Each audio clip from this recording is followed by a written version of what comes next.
हे हरि कवन जतन भ्रम भागे। हे हरि, हरि क्लेशम हरतीति हरि। हे श्री हरि, कवन जतन भ्रम भागे। कवन जतन माने किस उपाय से मेरा भ्रम भागेगा, भ्रम का निवारण होगा। यह जो भ्रम बना हुआ है,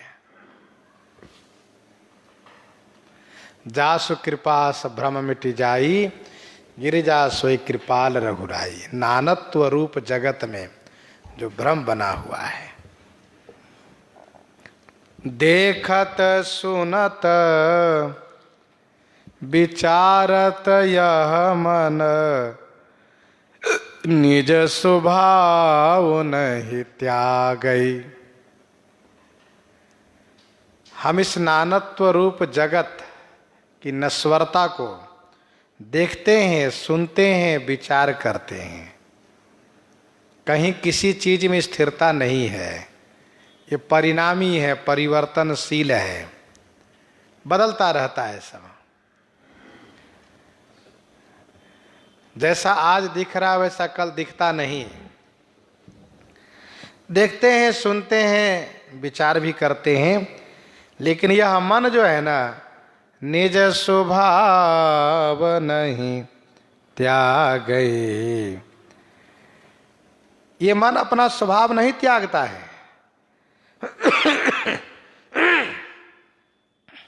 संसार को सत्य नित्य, सत्य संसार को सत्य नित्य पवित्र सुखरूप मानने का ये जो भ्रम है,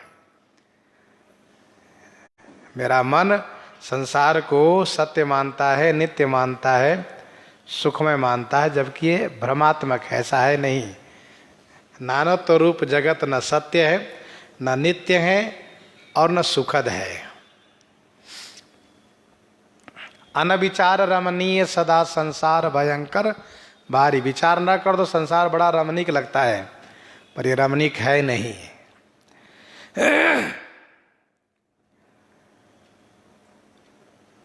ये मन अपना स्वभाव नहीं छोड़ता। मन बार बार उस विषय में ही प्रभावित रहता है, विषय की ओर ही आकर्षित रहता है, शब्द स्पर्श रूप रस गंध को ही चाहता रहता है। भगति ज्ञान वैराग्य सकल साधन यही लागी उपाय। इस भ्रमात्मक संसार से मुक्त होने के लिए ये उपाय है। क्या? भगति ज्ञान वैराग्य सकल साधन। भक्ति ज्ञान वैराग्य समस्त शुभ साधन यही लागी उपाय। इसी के वास्ते उपाय है ये सब,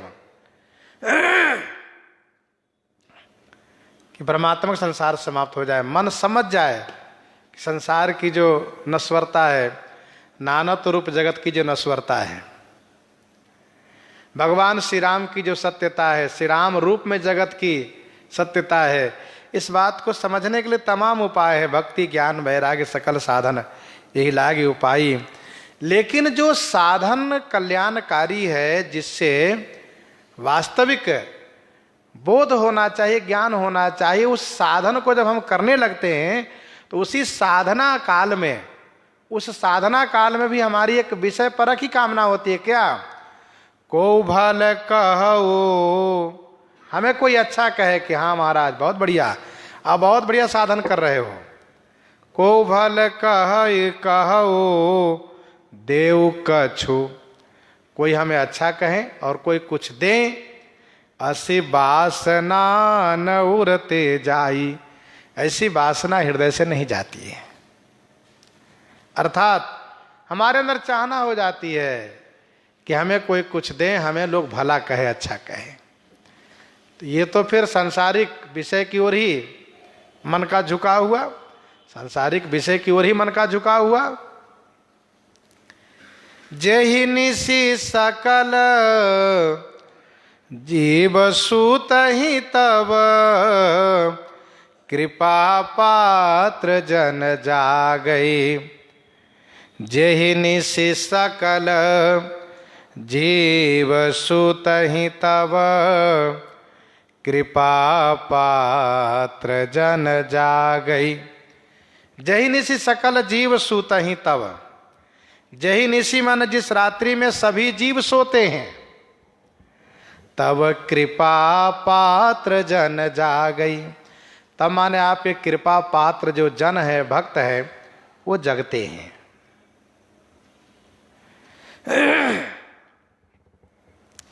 जिस रात्रि में अर्थात मोहनिशा, मोहनिशा सब शोभ निहारा, मोहरूपी रात्रि में सकल जीव सोते ही, सभी जीव सोते रहते हैं, उस मोहरूपी रात्रि से आपके कृपा पात्र भक्त जगते हैं, अर्थात मोह से मुक्त होते हैं वे।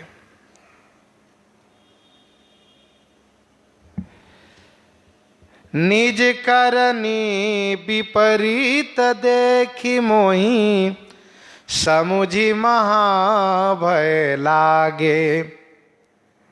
परंतु मेरी करनी सब विपरीत है। निज करनी विपरीत देखी, मेरी सब करनी विपरीत है। देखी मोही समुझी महाभय लागे, ये देख करके मुझे महान भय लगता है, डर लगता है। अर्थात मेरी करनी सब विरुद्ध है, विपरीत है। निज करनी विपरीत देखी मोही, समुझी महाभय लागे। अर्थात मैं तो उसी मोहनिशा में सोता रहता हूँ, उसी विषय की चाहना में पड़ा रहता हूँ। आपके कृपा पात्र भक्त जिस रात्रि में जगते, उसमें मैं नहीं जग पाता हूँ।